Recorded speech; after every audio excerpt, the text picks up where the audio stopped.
Moi, j'ai une question. Comment est-ce qu'il y a des différences entre l'homme et la femme qui subit l'infidélité? Est-ce que la personne qui ne donne pas son salaire, donc ne dit pas le montant de son salaire à sa femme, est une personne infidèle? Ça dépend de comment est-ce qu'ils se sont accordés. Ils ne se sont pas accordés. C'est-à-dire que lui, il a décidé que, à partir du moment où je ne te donne pas en fait mon salaire. Je signe un contrat pour que tout le monde soit protégé. C'est ça. S'il y a un problème, je sais que je suis protégé, toi aussi tu es protégé. Voilà. Mais l'alliance, c'est pas un contrat. C'est ça. L'alliance, on se livre. On se livre. On ne pense pas à la porte de sortie. Voilà. C'est l'état d'esprit qui influence vos actions et vos décisions. Et je sais qu'il y a beaucoup de femmes qui vont commencer à crier. Allô à tous, Salut, on salut. est encore là, Flora et Fabrice. de la chaîne Standard Divin, votre chaîne qui vous permet de trouver et de garder l'amour, le bon. Alors aujourd'hui, on vient avec un thème. Le thème là. Le fameux thème. Ah, je ne sais pas même comment on dit, parce que moi-même, derrière ma bouche me gratte. Je ne sais pas trop comment on va faire ça. L'infidélité dans le couple. Ouais. Mais au fait, ce thème est tellement grandiose. Je ne sais pas comment le qualifier, au fait, parce que quand je pense à ça, en même temps, je suis déçue. Ouais. En même temps, je ne sais pas, je peux... Enfin, bref. On peut même pas faire ce thème-là en l'espace d'une dizaine de C'est minutes. Hein. sûr. C'est un séminaire là, de Oui, 2-3 jours. C'est clair, parce que ça dépend Ouais. des... En tout cas, bref, ce que je remarque, c'est que sous certains cieux, on essaie de normaliser l'infidélité. On essaie Ouais. de faire ressentir, surtout aux femmes, excusez-moi, non, on essaie de faire ressentir aux femmes que c'est normal qu'un homme soit infidèle, donc prends ça comme ça. Et puis sous d'autres cieux, ça ne passe mais pas du tout. On va dire en Occident et tout ça, ça ne passe pas du tout. Ouais. Et on est en train de se poser la question, en fait, c'est quoi l'infidélité? Quand je me demande, je me dis, tu as mis ta confiance en une personne, c'est-à-dire que tu as donné ta confiance à une personne. Et donner ta confiance, c'est de la vulnérabilité. Absolument. Tu étais vulnérable vis-à-vis de cette personne. Tu lui dis, voici mon cœur, prends-en soin. Et par la suite, c'est un peu comme si on te met un poignard au fait dans le dos, même pas dans le dos, dans le cœur. Ouais. C'est très, très, très drastique. Et ça fait mal et on le comprend.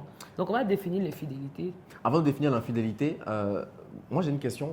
Comment est-ce qu'il y a des différences entre l'homme et la femme qui subit l'infidélité? Parce que souvent, comme tu as dit, les femmes, on normalise l'infidélité masculine chez les femmes, mais il y a de l'infidélité aussi féminine. Oui. Voilà, et de plus en plus d'infidélité féminine. Sauf que les femmes savent s'y prendre.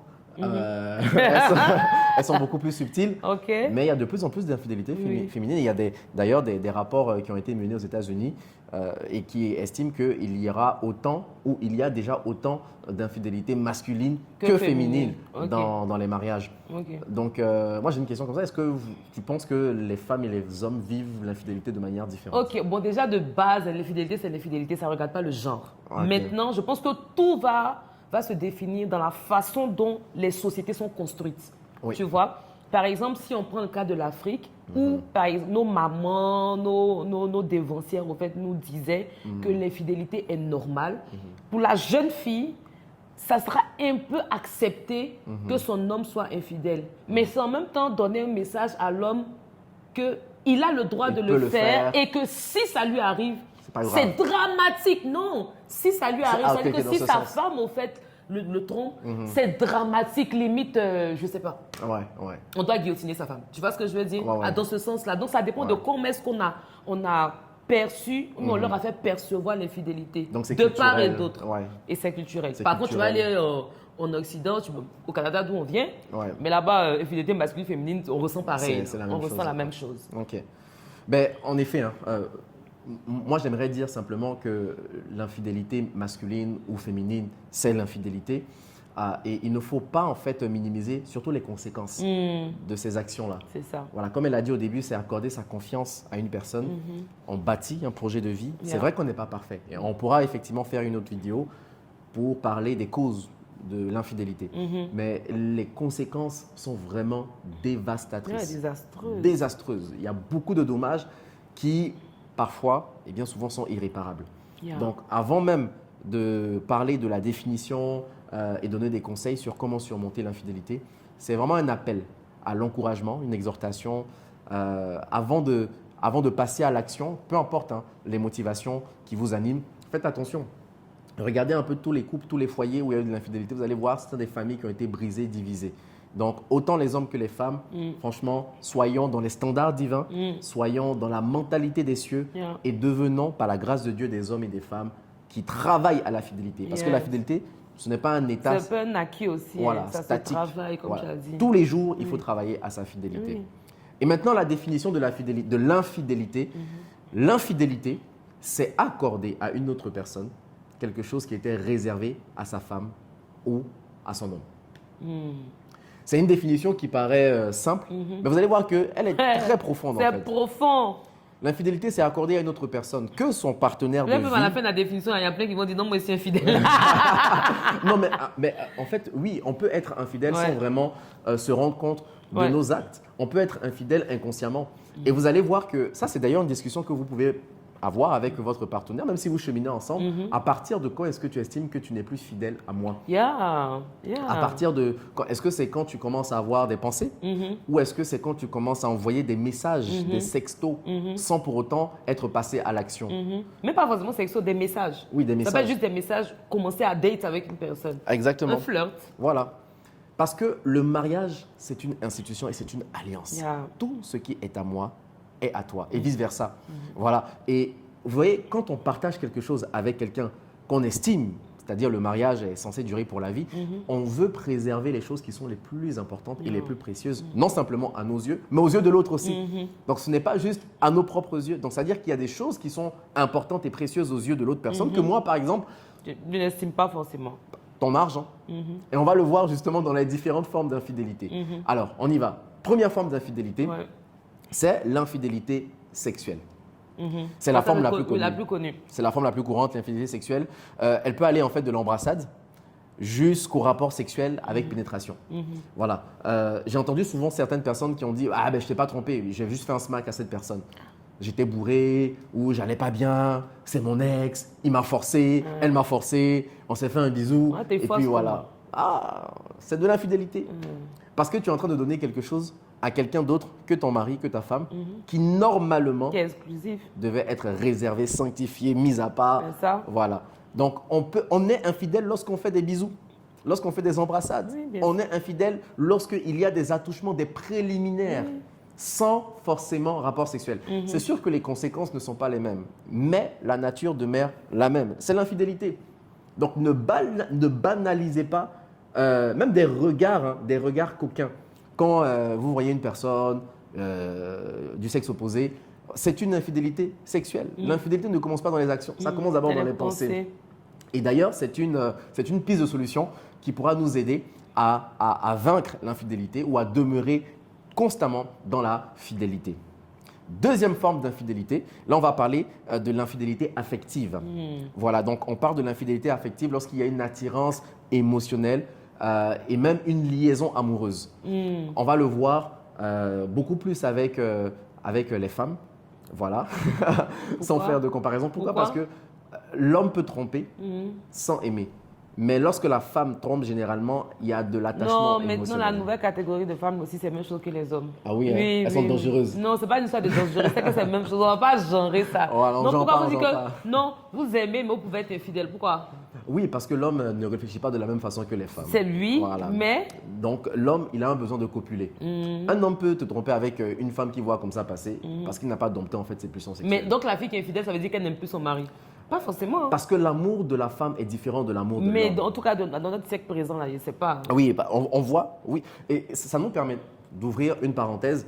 Souvent, on associe vraiment l'infidélité. En effet, ça, c'est un stéréotype qui peut être vrai. Mais on associe beaucoup l'infidélité de la femme à un manque d'amour. C'est ça. Alors que la frustration sexuelle...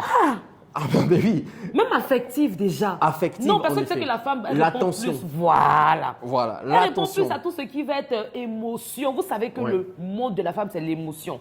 Tu ne combles pas cette femme. Tu ne parles pas. Tu ne parles pas. Tu ne donnes pas d'attention. Tu n'as pas remarqué tu ne que parles ta femme pas a son changé ses langage cheveux. d'amour. Ah, elle est là, elle passe matin, midi, soir. C'est comme si c'est ton camarade qui est en train de passer devant toi. Non, elle a trouvé quelqu'un dehors qui lui dit « Oh my God, madame, vous êtes belle. Ah oui. Madame, vos cheveux ont changé. » Mais elle va t'attirer, elle va se dire « Mais là-bas, Mon réservoir est rempli. Exact. Non, ce n'est pas qu'elle ne vous aime pas, c'est que vous ne l'avez pas comblé au fait de ce dont elle avait besoin. C'est un principe simple, hein, c'est que la femme est attirée par ce qu'elle entend.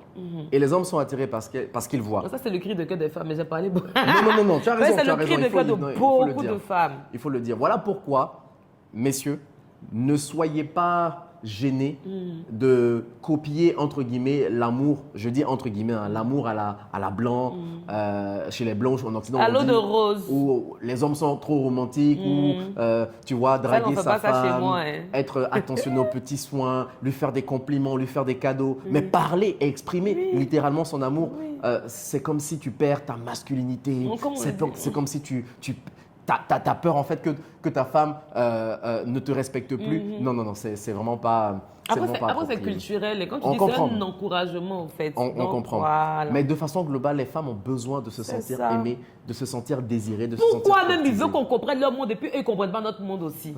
Oui, comprenez notre monde. On a besoin d'affection et d'attention. Je parle pour mes soeurs, qu'une seule là-bas me dise Amen.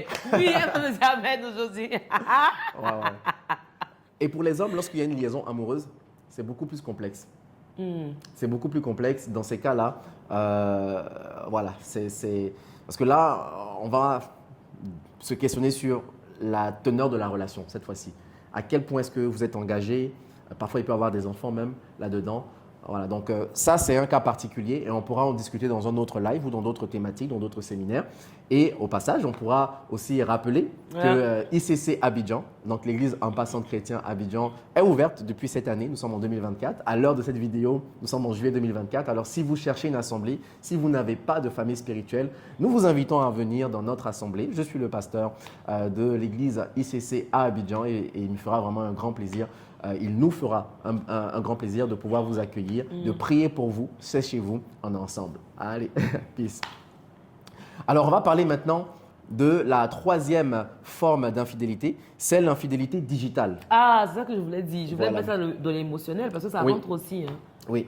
Ok, mais c'est digital. Virtuel. Virtuel, tout à fait. Donc, vous savez qu'on peut être distant d'une personne avec qui on habite chaque jour, tout en étant avec elle. Hein. C'est-à-dire, on peut être infidèle de façon virtuelle avec des personnes qui n'existent pas. Oui. Exemple, la pornographie, la masturbation. La masturbation, pourquoi est-ce que je dis que c'est de l'infidélité? Parce que tu es en train d'accorder à quelqu'un qui n'existe même pas, qui est virtuel, un plaisir, tu partages un plaisir en fait qui est solitaire, alors que ce plaisir aurait dû être avec ta partenaire ou ton partenaire. Et aujourd'hui, on voit avec l'accès qui est tellement facile, la pornographie, la dépravation des mœurs. Aujourd'hui, les gens sont infidèles, ils ne savent même pas qu'ils sont infidèles. C'est très sérieux. Les sextos, tout ce qui est virtuel, les nudes. Vous n'avez aucune idée du nombre de nudes que les gens peuvent s'envoyer, même dans l'église. Hey Miséricorde. Non, c'est vraiment compliqué. Hein. Ah, c'est chaud. Non, que Dieu nous fasse grâce. Voilà. Donc, de façon digitale, si nos téléphones et nos ordinateurs pouvaient parler de qui on est, franchement, je pense qu'on allait vraiment demander pardon dès aujourd'hui. Dès aujourd'hui. Voilà. Donc, de façon digitale, l'infidélité digitale, il n'y a pas d'action concrète. Hein. Non. Même les messages que tu envoies à une personne, le type de message, les mots que tu envoies. Les mots que tu emploies. Les mots-clés que tu envoies, tu vois, les mots que tu n'as jamais dit à ta femme. Parce que quand tu dis même bébé, tu dis que, hey, même bébé, même tu m'as jamais dit. Comment tu peux dire bébé à une autre personne? Et puis tu te dis que non, que c'est normal au fait. Oui. C'est comme ça qu'on appelle les gens. Moi, appelle-moi comme ça aussi. Non. Il y a des mots-clés qui doivent être réservés à ta femme et à ton mari. Oui. Aujourd'hui, avec le digital, les gens veulent explorer leurs désirs, leurs fantasmes. Ta femme et ton mari doivent être l'objet de ton fantasme. Ah, j'ai pas entendu Amen. Amen. Voilà. Donc, dans l'infidélité digitale, malheureusement, les gens se perdent.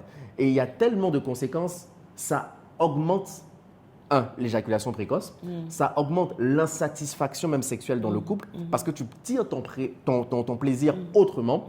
Bref, il y a plein de conséquences. Mais on peut être infidèle de façon aussi virtuelle. Hein. Ce n'est pas forcément un rapport physique en tant que tel. Et ça, il faut faire très attention. Ouais. Et dernière forme d'infidélité, on n'en parle pas souvent, c'est l'infidélité financière. L'infidélité financière. Je repars encore. Il y a beaucoup de personnes qui se sentent concernées déjà. Ils vont te dire qu'il faut développer parce que je ne comprends pas. Bon, écris, développe et puis je développe. écris, développe. On a dit, hein, c'est pour ça que c'était important de définir l'infidélité, c'est accorder à quelqu'un d'autre que mon partenaire quelque chose qui lui était exclusif, réservé. On peut être infidèle financièrement lorsque les ressources, nos ressources financières, sont octroyées à une autre personne, alors qu'elles sont sans le consentement de cette personne, alors qu'elles sont significatives. Alors, je ne dis pas que donner un 1000 francs ou un 5 euros à ses parents ou à son ami qui est dans le besoin, c'est être infidèle financièrement. Je ne parle pas de ça. Mais foncièrement, vous savez, c'est plus dans l'attitude, c'est dans l'état d'esprit. Il y a des personnes qui omettent de donner des informations. À qui tu donnes ton argent? Pourquoi est-ce que tu ne veux pas dire à qui tu donnes ton argent? Pourquoi est-ce que tu ne veux pas dire que tu as un ami, une amie, tu as une petite ou un frère ou une sœur ou bien quelqu'un qui était dans le besoin? Pourquoi est-ce que tu ne veux pas dire? Voilà, tu as aidé. Mais j'ai une question. Avant même de rentrer dans ça, est-ce que la personne qui ne donne pas son salaire, donc qui ne dit pas le montant de son salaire à sa femme, est une personne infidèle? Ça dépend de comment est-ce qu'ils se sont accordés. Ils ne se sont pas accordés. C'est-à-dire que lui, il a décidé que, à partir de moi, je ne te donne pas en fait mon salaire. Je ne te dis pas le montant de mon salaire. Mais c'est la motivation. Vous savez, moi, je dis que tu es fidèle. Voilà. J'ai statué. Mais il faut pourquoi il ne me dit pas? Ouais, c'est pourquoi. Pourquoi? C'est la question. Pourquoi? Voilà, je veux que tu répondes au fait. Moi, je veux savoir. Non, viens dans la paix. Je veux savoir. Il faut répondre. Et puis, tu me dis pourquoi est-ce que tu ne dis pas au fait? Exact. Parce que c'est le début de l'infidélité financière. Et de la manipulation. Oui. Et des abus aussi. Exactement. Un frère ou une sœur qui camoufle ses sources de revenus, avec qui tu es prêt à t'engager, vous êtes fiancés, et que tu ne sais pas ce qu'il gagne, combien il gagne, où il gagne, qu'est-ce qu'il fait dans la vie. Ça, c'est un gros red flag. Après, tu apprends que, par exemple, ils ont construit 2, 3, 4 maisons. Tu comprends. Tu dis, mais nous, on vivait dans un petit studio ici, alors qu'on pouvait se permettre d'avoir un style de vie qui était assez important, parce que je ne savais pas ce qu'ils gagnaient. Et tu vois pourquoi les mariages ne fonctionnent pas? Les mariages aujourd'hui ne fonctionnent pas parce que le cœur de l'homme est mauvais. C'est le cœur de l'homme, tortueux, bizarre, complexe. Compliqué. On rentre dans un mariage pour se protéger, c'est pas pour se livrer. C'est ça. Alors que dans une alliance, on se livre, on ne se protège pas. Dans des accords, quand je signe un accord, quand je fais un accord avec un entrepreneur, un fournisseur, un prestataire de service, je signe un contrat pour que tout le monde soit protégé. C'est ça. S'il y a un problème, je sais que je suis protégé, toi aussi tu es protégé. Voilà. Mais l'alliance, ce n'est pas un contrat. C'est ça. L'alliance, on se livre. On se livre. On ne pense pas à la porte de sortie. Voilà. C'est l'état d'esprit qui influence vos actions et vos décisions. Et je sais qu'il y a beaucoup de femmes qui vont commencer à crier. Et je comprends. Je comprends leur état d'esprit parce que, bon, il y a des femmes qui vont te dire que moi, j'ai besoin de cette porte de sortie-là parce que, et si ça, et ça, et ça arrive, pourquoi? À cause du vécu de nos prédécesseuses, donc nos mamans et tout ça. Donc, elles vont penser à la porte de sortie. Mais au fait, au début, il n'était pas ainsi. Pas ainsi. C'était pas comme ça, au fait, que le mariage était régi. Voilà pourquoi on parle des standards divins. Exactement. On ne parle pas des standards sociaux ou des standards mondains. On parle des standards divins. Et nous prions vraiment que vous, votre partenaire et vous-même, soyez sur cette même longueur d'onde. Enlevons la cupidité, enlevons l'avarisme, enlevons les calculs, les intérêts quand tu rentres dans un mariage, les amours intéressés. Parce que tu sais qu'en étant avec lui, tu vas avoir tel argent et que si tu lui donnes le montant de ce que tu gagnes, il va commencer à te faire, tu vas vivre la misère avec lui, elle va vivre la misère avec toi, etc. Non, soyons transparents. C'est un appel à la maturité, les amis. Oui, c'est un appel à la maturité. C'est vraiment un bon point que tu viens de soulever. Et dernièrement, avec l'infidélité financière, là, ce qu'on remarque, c'est que parfois, il y a des gens qui ne savent pas qu'en ayant une amante, donc en ayant une autre personne, en entretenant une liaison amoureuse, on a entendu des cas où la personne n'est plus trop satisfaite dans son foyer et elle entretient une deuxième relation. Mais cette deuxième relation demande des ressources financières. Il faut l'entretenir, il faut envoyer de l'argent, etc. C'est une infidélité qui est d'autant plus grave parce qu'elle est sexuelle, elle est amoureuse, elle est virtuelle, affective et financière. Donc là, vous impactez ces personnes qui commettent ça. C'est infidélité pour Max. Ça là, c'est le giga de la maxitude de l'infidélité. Eh Seigneur Jésus, aide-nous. Miséricorde. Tu vois. Mais là, tu impactes en fait non simplement ton couple, mais aussi tes enfants. Parce que l'argent que tu donnes pour sa voiture, l'argent que tu donnes pour sa maison, pour sa beauté, à cette fille-là qui n'est pas ta femme, tes enfants ont besoin de ça. Tes enfants veulent aller à l'école. Tes enfants, et même si tu dis non mais j'ai beaucoup d'argent, et que non, ça ne sera ce qui sort de ton couple et qui va à l'extérieur de ton couple, sans le consentement de ta femme, sans l'accord, c'est un péché. Tu vois? Donc vraiment que le Seigneur nous fasse grâce à prendre conscience de ces différentes formes d'infidélité. Et puis, on pourra parler justement, on sait que les cas sont très personnels. Voilà pourquoi est-ce qu'on doit pardonner une infidélité? Premièrement, oui, on doit pardonner parce que tu ne pardonnes pas pour l'autre, tu pardonnes pour toi, toi-même. pour te libérer, hein, pour que tu sois correct avec toi-même et vis-à-vis de Dieu aussi. Libérer de la important, colère, de oui. l'amertume, de la hantise, de la trahison, etc. Parce que ça va pourrir ton âme. Ouais. Les personnes qui gardent ces choses dans leur cœur là ont leur vie pourrie. Ouais. C'est inévitable. Donc oui, il faut pardonner. Deuxièmement, pour des personnes qui sont en couple et même pour celles aussi qui sont mariées, il faut comprendre pourquoi est-ce que la personne est partie à l'extérieur. Voilà, je sais que ça peut être très difficile d'entendre cette phrase-là, Yeah. mais on ne peut pas réparer quand on ne sait pas ce qui a causé la personne à sa chute ou à sa déloyauté. Voilà, il faut comprendre qu'est-ce qui a fait en sorte que cette personne est partie. Tu n'es peut-être pas le fautif ou le responsable. Non. Voilà, mais c'est bien de savoir, De savoir. quelles sont les circonstances qui ont mené, quelles sont les conditions qui ont été réunies. Parce que si on veut réparer, on a besoin d'aller en fondation et de corriger les fondations. Exact. Amen. Voilà. Et ensuite, bon, on va au cas par cas. Pour les personnes mariées, pour les personnes qui sont en couple, c'est plus de l'accompagnement privé. Et on a une plateforme justement d'accompagnement de femmes, la communauté des divines. Voilà. Donc vous pouvez participer. C'est une communauté WhatsApp dans laquelle nous accompagnons, ma femme et moi, Yes. toutes les femmes. C'est réservé simplement aux femmes, pas Yeah. d'hommes. Voilà, on investit beaucoup de notre temps par des lives exclusifs. Il y a des choses extraordinaires qui se passent. On voit comment des femmes sont libérées. Oh, j'aime voir, en fait, la transformation de ces femmes-là au jour le jour. Sincèrement, c'est tellement impactant. Ouais. C'est ce que je dis, au fait. Il faut construire des hommes qui sont faits, qui sont matures. Yeah. Et c'est ça qu'on veut, au fait. C'est bon, c'est la communauté des femmes, mais il faut aussi la communauté des hommes. Oh, Parce qu'on oui. on investit beaucoup sur les femmes, mais aussi les hommes, venez, s'il vous plaît, en coaching. S'il vous plaît. Bon, tu vas là. Voilà. Bon. Ils vont venir, ils vont venir. Ils sont connectés là, ils nous suivent, donc ils vont venir. Yeah. Je vous aime. Hein. Mouah. Allez. Ça nous a fait plaisir. Écrivez ce que vous avez apprécié. Si vous avez des questions aussi dans les commentaires. N'hésitez pas. Et puis, à très bientôt pour de prochaines Oui, vidéos. et abonnez-vous, cliquez sur la Abonnez-vous. cloche de notification, mettez les cœurs, mettez les mettez les likes, cœurs. envoyez ça à des personnes aussi qui en ont besoin, sûrement qu'ils en ont besoin. Ouais. Et puis voilà, on se retrouve dans de prochaines vidéos. Peace. Bisous.